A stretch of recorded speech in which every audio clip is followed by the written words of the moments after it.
We are confronted with St. Matthew's account of the Gadarene Demoniacs today.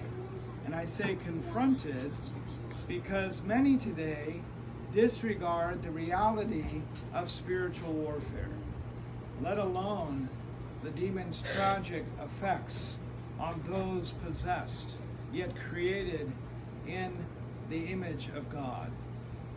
But this disbelief or lack of recognition is strange, but it also puts them and us in danger because there are so many examples in our world today of diabolic violence and murder, of the defaming of the image of God, of destruction of human life, or cruelty on such a demonic scale, so many otherwise unexplainable acts of violence that we see happening here, including, of course, but especially that violence and destruction which targets children and the unborn, the most vulnerable among us.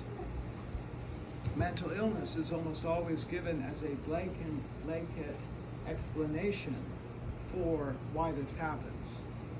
But is it all mental illness? Are there no limits to insanity? Or is there in reality something more sinister at work in the world when such diabolic violence is made manifest? St. Paul reminds us that we do not wrestle against flesh and blood, but against spiritual forces of wickedness in the heavenly places, as he says in Ephesians 6. Spiritual assault is an ever-present reality for those who earnestly strive to follow Christ.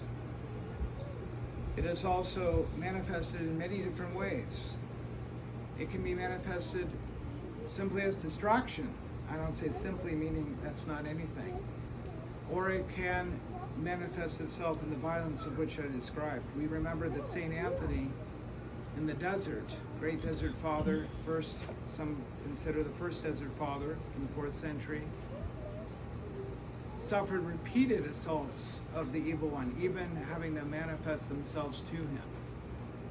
And he wrestled with them and fought them courageously.